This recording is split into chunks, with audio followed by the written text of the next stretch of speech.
limit is z goes to 3 of the square root of 2z squared minus 3z minus z over z minus 3.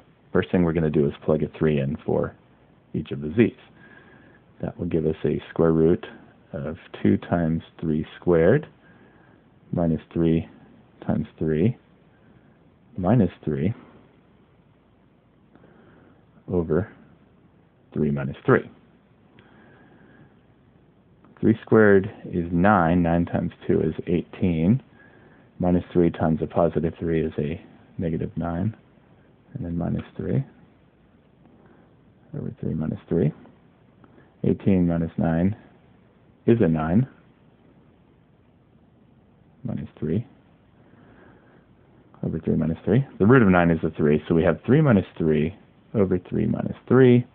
In the numerator, 3 minus 3 is 0. In the denominator, 3 minus 3 is also a 0. We have the 0 over 0 indeterminate form. We will need to rework this. Since we have a root combination, a root involving the variable z in some way, added or subtracted together with at least one other term. That's in the numerator here. We can try the root conjugate method. We have limit as z goes to 3 of root 2z squared minus 3z minus z over z minus 3. That's the original limit. We're going to multiply by the root conjugate to the root combination. The root conjugate is the exact same expression with an opposite sign between the terms of the root combination. And we're going to put this over itself, a form of 1, so that when we multiply, we don't change the value, just the look. And now we're going to multiply these out. In the numerator is where we see the root conjugate pair. We will actually FOIL that out. First, root of 2z squared minus 3z times the root of 2z squared minus 3z will give us 2z squared minus 3z. Outside, the root times a positive z will give us a positive z times the root. Inside, a negative z times the root will give us a negative z times the square root of 2z squared minus 3z. And then last, negative z times a positive z is a negative z squared. The outside and inside terms always cancel for a root conjugate FOIL. We'll cancel those out, and all of this will be divided by.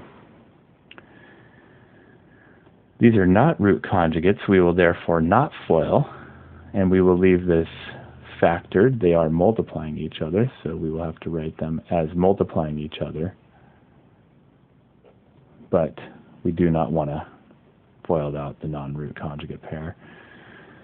In the numerator, the next thing we're going to do is combine together the z squared terms that are left over. So we will have limit as z goes to 3. 2z squared minus the z squared is a positive z squared, and then minus 3z. In the denominator, we have z minus 3, and then the root of 2z squared minus 3z plus z. So we've taken care of the root conjugate. We've turned this into power functions. We still have 0 over 0, and we will continue to have that until we can factor cancel. We're getting a 0 in the denominator from that and in the numerator from all that, and those do not cancel just yet, but they will cancel after factoring. In the numerator, we can factor out a common factor of z, and that will leave me with a z minus 3, which should be able to cancel with the z minus 3 in the denominator, and that is what is making 0 as z goes to a 3. And our next step is to cancel those. And I will rewrite our remaining limit as z goes to 3 of z divided by the square root of 2z squared minus 3z plus z. Our next step is to plug a 3 in for each of the remaining z values, we should no longer have the 0 over 0. Instead, we will have 3 divided by the square root of 2 times 3 squared minus 3 times 3 plus 3. That's going to be 3 divided by the square root. 3 squared is 9 times 2 is 18, minus 3 times a 3 is a negative 9, and then plus 3. We have a 3 over the square root of 9 plus 3. The square root of 9 is a 3. So it's 3 over 3 plus 3, or 3 over 6, which can reduce by a 3 to become 1 over 2.